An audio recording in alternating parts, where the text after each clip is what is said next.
Je me suis dit, je vais mettre un petit peu de musique. Je lance The Cure. Séraphine, qui finissait de se préparer dans sa chambre, elle dit « C'est quoi ce bruit ?» Voilà, elle a considéré que la musique de The Cure c'était du bruit. Bonjour à tous, j'espère que vous allez bien. Pour commencer, je vous souhaite une très belle année 2026. 2026, c'est d'abord l'année où je vais voir The Cure au festival Rock en Seine. Je suis surexcitée, sauf que c'est dans 8 mois. C'est long. Je voulais donc commencer les recommandations culturelles par vous parler de ce groupe. J'imagine que beaucoup d'entre vous connaissent, mais peut-être pas tous. Donc si je vous mets cette musique...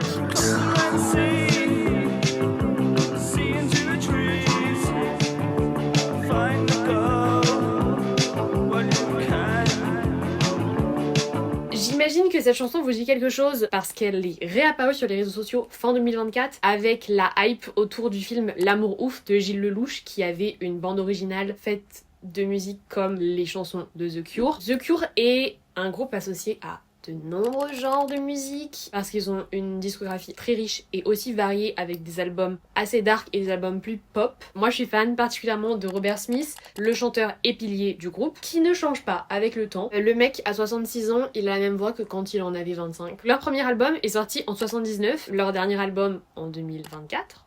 Je vous recommande vraiment de l'écouter du début à la fin, il est hyper envoûtant. Faut se poser 1 heure et l'écouter, vous voyez. Ma préférée est A Fragile Thing.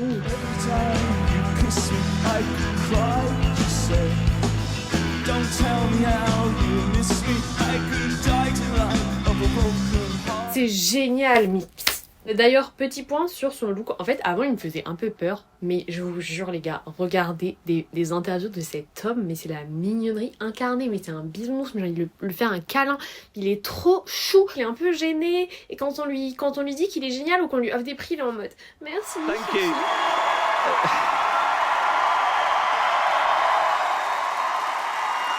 Thank you. I shouldn't say too much really, but it's quite tedious. And I'm no good with stories and stuff, and I'm a very bad communicator generally. Il est trop mignon, mais c'est mimique, mais je peux mourir d'amour, quoi. Donc là, c'était leur dernier album, qui est assez sombre, qui est carrément sombre. Mais si vous voulez commencer à écouter The Cure sans tomber dans un truc aussi dark, il y a plein de sons qui sont beaucoup plus pop. Parmi elles, je recommande Friday I'm in Love. C'est punchy, c'est lumineux, c'est pas que dark.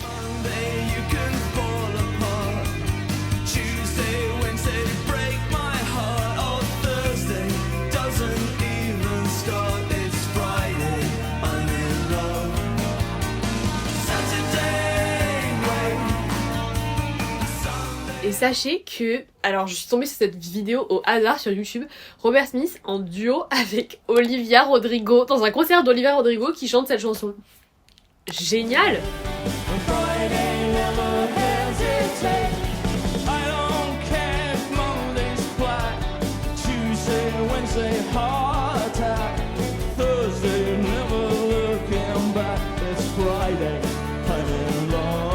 Ensuite, encore plus punchy, on a Love Cats.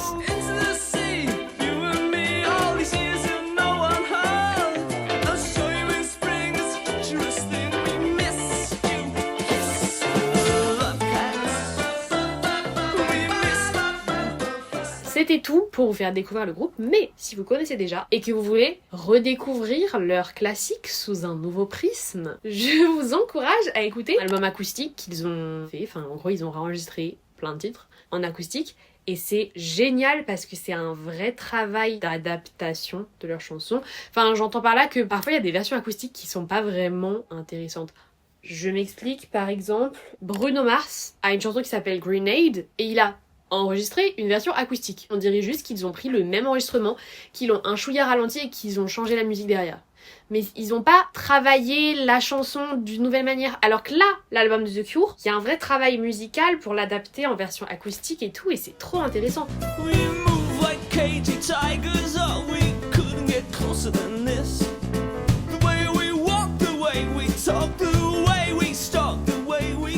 Et cet album acoustique me permet donc de faire une transition sur le sujet principal que je voulais aborder dans cette vidéo, qui est que avant, je pouvais écouter des musiques en boucle jusqu'à ne plus en pouvoir, mais je détestais les versions live, les versions ou les reprises. Mais ça m'énervait. Je voulais seulement écouter la version originale du studio parce que de un, j'aime pas entendre le public qui crie, qui applaudit. En fait, je suis pas là pour ça.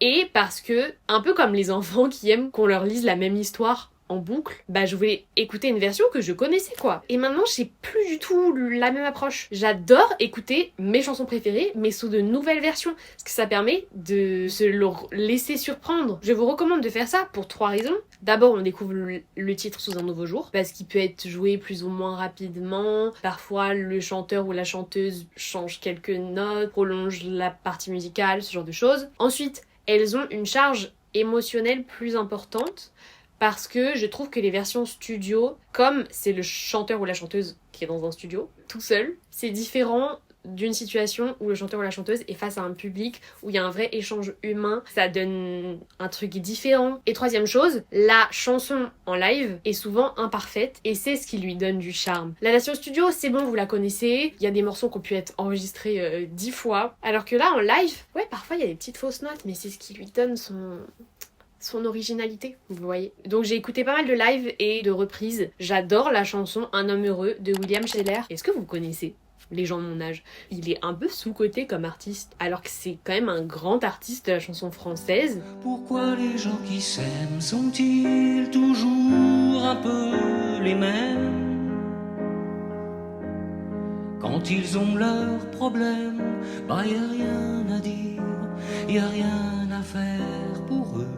Et j'adore écouter la reprise non officielle de Louane, parce que c'est la chanson qu'elle a chantée pendant son audition à l'aveugle, donc c'était quoi, en 2015 peut-être. Et son interprétation est vraiment super touchante parce que on sent toutes les émotions qui la traversent, surtout à la fin, ma vie elle pleure quand Louis Bertignac se retourne. Mais pourquoi les gens qui s'aiment sont-ils toujours un peu les mêmes?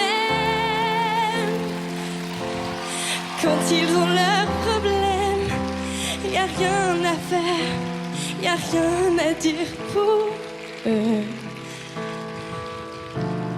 Ce sont des gens heureux. Et ça, c'est un moment marquant de ma vie. Hein. Je me souviens vraiment de cette audition, mais je l'avais trouvé tellement chou. Et après, j'étais trop fan de Louane, comme toutes les filles de mon âge à cette époque. Et d'ailleurs, c'est le premier concert que j'ai fait de ma vie, le concert de Louane. Dernier point du sujet des chansons redécouvertes sous un nouveau prisme. Évidemment, je vais vous parler du dernier album de Zao de Sagazan, qui est la reprise intégrale de son album précédent, avec un orchestre. Vive la tristesse, dégage de là. Marinetti, je suis né, sûrement pas l'inverse. Contrôle total des sentiments, la tristesse me déteste. Marinetti, je suis, et sûrement pas l'inverse. À part des questions de création, je contrôle tout le reste. Ah, je contrôle tout le... Dans un podcast qu'elle a enregistré il y a quelques mois, elle disait justement que ça la frustrait de devoir figer une version d'une chanson dans un album. Elle peut s'amuser aussi en concert à réinterpréter un peu ses titres. Et cet été, je l'ai vue au Vieilles Charrues, et c'est vrai que c'est totalement différent comme approche de son album. C'est beaucoup plus électro et techno. Pareil, les moments musicaux sont étirés beaucoup plus que dans l'album.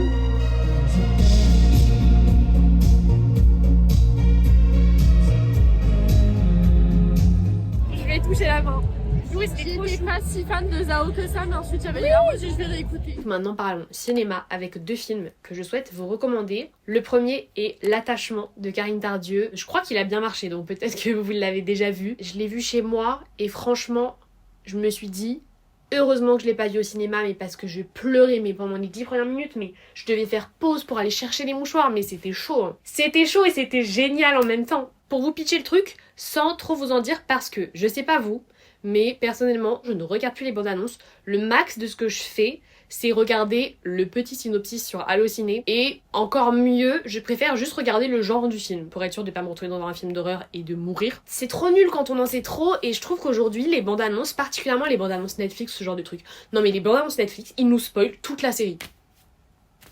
Quel est l'intérêt? Je préfère ne rien savoir, donc je vais vous dire le minimum syndical. C'est un drame qui parle du lien qui se tisse entre une femme sans enfant d'environ 50 ans et les enfants de ses voisins, particulièrement un petit bout de 5 ans qui est trop chou, mais en plus l'acteur joue bien quoi. Et alors qu'elle pensait ne pas trop aimer les enfants, bah elle s'attache à cette petite famille dans des circonstances un peu particulières que je ne vous donnerai pas, vous irez le voir. Et comme je peux pas vous en dire plus, je vais vous dire tout ce que j'ai aimé dans ce film sans vous parler du contenu. Déjà, j'ai trouvé l'intrigue très intéressante, aucun raccourci n'est pris. Vraiment, il est hyper bien ficelé du début à la fin. On y explore de nombreux sentiments et de manière profonde et pertinente. Le rythme est super bon.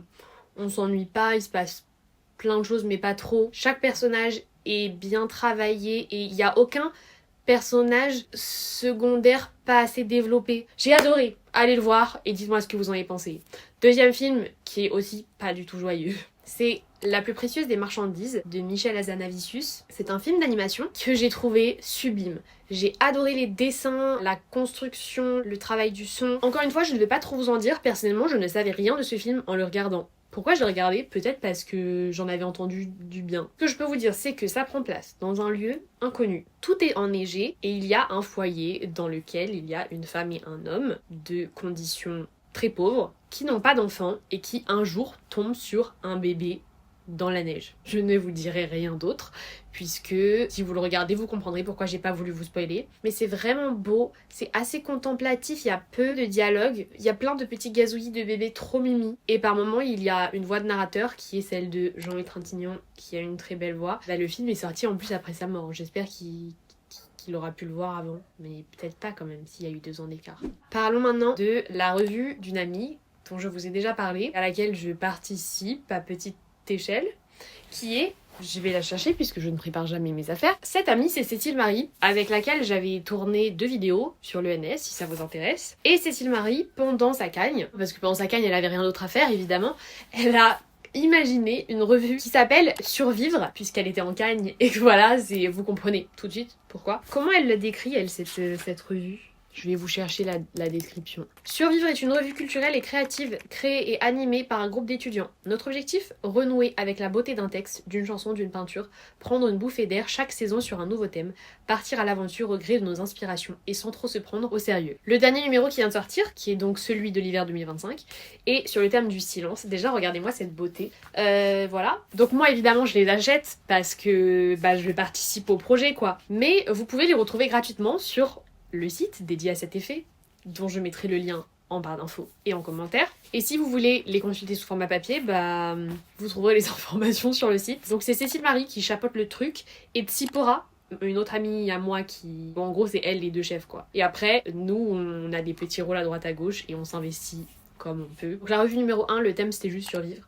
Ensuite, revue numéro 2, on a fait le déni, puis on a fait l'habitude. Numéro 4, c'est rencontre. Numéro 5, c'est ailleurs, ici, partout. Ensuite, numéro 6, qui est pas avec moi, qui est sur le risque. Et là, le dernier qui vient de sortir, c'est sur le silence. À chaque numéro, on a un nouveau peintre à l'honneur. Et donc, personnellement, moi qui ne connais très peu la peinture, je découvre des peintres, mais de dingue. Je vous lis l'édito pour vous donner envie, parce que je trouve ça très chouette, parce que Cécile Marie écrit bien et qu'elle est marrante comme personne. Alors, cher lecteur, vous êtes coincé entre une personne malade qui n'a apparemment jamais entendu parler de mouchoirs, un vieux bougon qui râle que les jeunes d'aujourd'hui c'est plus ce que c'était, et un étudiant qui croit qu'agresser son clavier d'ordinateur le fera écrire plus vite. Au loin, un chantier fait un boucan d'enfer, parfait mélange entre un bébé qui pleure et une craie qui crie sur un tableau, et vos boules qui yes ne peuvent rien pour vous.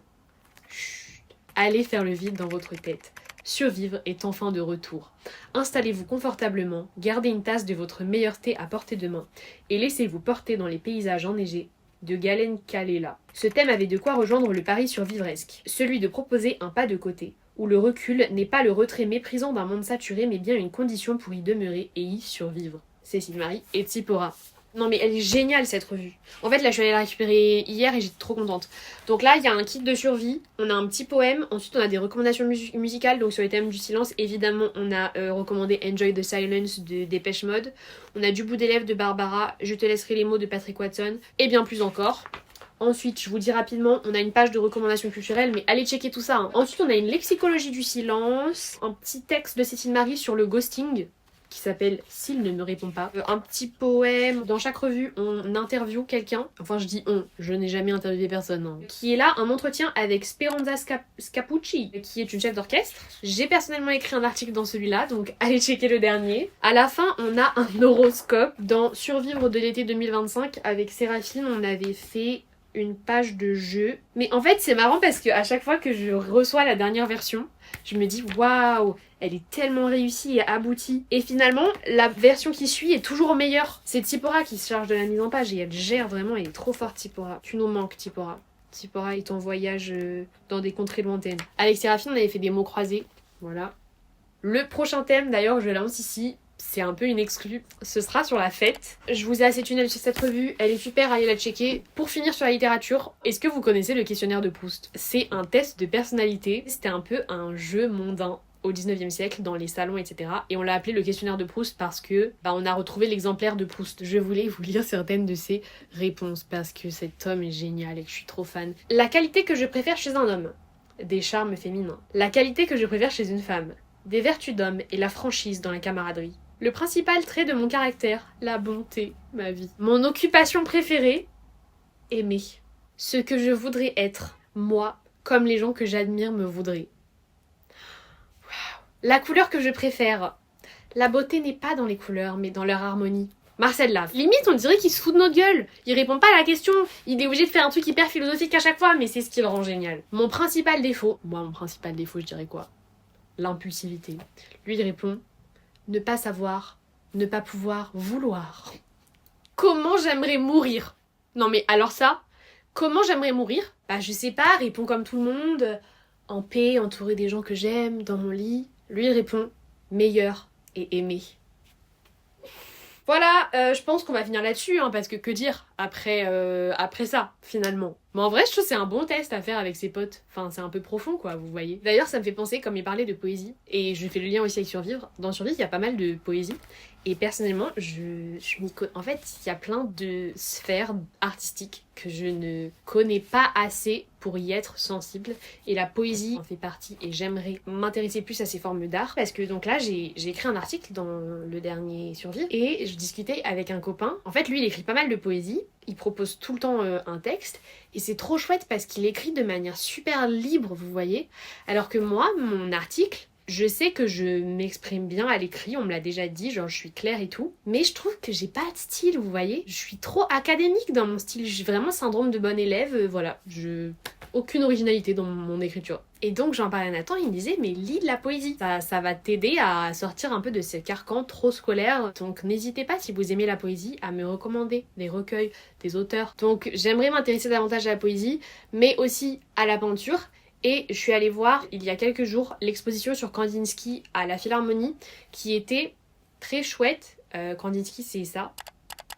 Ça vous dit peut-être quelque chose. C'était à la Philharmonie, qui est un truc de musique. Hein. On avait un casque, et en fonction de là où on était dans l'expo, une musique se lançait. Justement parce que Kandinsky a beaucoup réfléchi sur le dialogue entre les arts, comment transposer les émotions ressenties par la musique avec les émotions ressenties par la peinture, et tout ça n'est que langage artistique, et tout est lié, etc. C'était intéressant. Encore une fois, j'étais frustrée parce que j'ai l'impression que j'ai pas les codes. En fait, je vais pas vous dire, oui, c'était vraiment super, nanana, en faisant genre que je maîtrise, alors pas du tout. Je connais pas assez la peinture, mais j'aimerais davantage m'y intéresser. Et cette question des codes, elle est hyper intéressante parce que ça dépend vraiment du milieu d'où on vient. Et je viens pas d'un milieu modeste. Enfin, par ma famille, j'ai une bonne culture, genre de la chanson française, ce genre de choses, qui est une culture assez populaire. Mais la culture plus bourgeoise de la musique classique... en vrai la littérature, enfin tout ce qui est très légitime. Et pourtant je dis ça, mais c'est pas comme... Enfin j'habite en banlieue parisienne, je suis allée au Louvre quand j'étais petite, mes parents m'ont emmenée quand même à des trucs culturels, pas dans des trucs si légitimes quoi. Donc c'était chouette hein, j'ai particulièrement aimé ces aquarelles, je trouve ça super joli quoi, je vois et je me dis c'est beau, mais je rate le truc qui est profond derrière. Mais il faut pas s'arrêter à cette frustration, donc je vais essayer cette année de m'intéresser davantage à ça. L'effort de rentrer là-dedans vaut le coup, puisqu'après on découvre un truc de ouf. Comme moi et la littérature en hippocaïne, quoi. Vous voyez. Pour finir ces recommandations culturelles, on va parler d'un truc un peu glauque.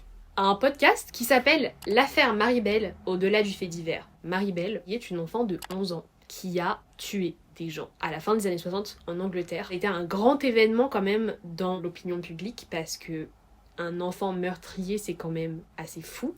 et ça interroge sur la nature humaine, etc. C'est une enfant qui tue un enfant, hein. C'est quand même une dinguerie, quoi. C'est pour ça que j'ai adoré ce podcast. Alors personnellement, je ne comprends pas du tout les gens qui adorent les histoires de crimes non mais moi ça me terrifie. Ma grand-mère regarde un peu des séries policières. Et quand j'étais petite, je voyais un peu ce qu'elle voyait sur la télé. Et après, mais je faisais des cauchemars. J'avais trop peur qu'on vienne me tuer dans mon sommeil. Donc maintenant, je me suis dit que je ne regarderai pas ça. Bon, en vrai, maintenant, j'aime bien les thrillers et tout, mais faut que ce soit pas non plus trop angoissant. Quand on était petits avec mes frères, on regardait Alerte Cobra. Est-ce que c'est policier? Si, c'est de ouf policier, mais avec des cascades et tout. Ou sinon, il y a aussi des séries policières, un peu d'investigation, mais qui font pas vraiment peur, comme L'Art du crime, qui permet aussi justement d'augmenter sa culture en peinture. Puisque, allez checker ce que c'est. Je suis pas là pour vous recommander des séries policières. Par contre, je suis là pour vous parler de ce podcast sur l'enfant meurtrière, qui est hyper intéressant parce que on se questionne sur qu'est-ce qu'un humain, qu'est-ce qu'un monstre. Est-ce que les monstres existent? Non. Enfin, vous voyez quand on dit non mais ça, cette personne, elle a fait ça, c'est vraiment inhumain. Bah si, puisque un homme l'a fait. La criminalité, c'est un sujet de tous les temps, et c'est la question de l'origine du mal. Pourquoi certaines personnes commettent des crimes? Est-ce qu'ils sont fondamentalement mauvais, ou est-ce que c'est le fruit d'un problème social plus large? Et si tel est le cas, comment on peut prévenir ce genre de crime? Ça pose aussi la question de la responsabilité. Est-ce que un enfant peut être responsable de ses actes? Est-ce que la société tout entière est responsable? N'hésitez pas après à me partager vos réflexions philosophiques sur la nature humaine. C'est tout pour moi, j'espère que cette vidéo vous a plu. J'attends vos recommandations en commentaire. À bientôt et encore bonne année.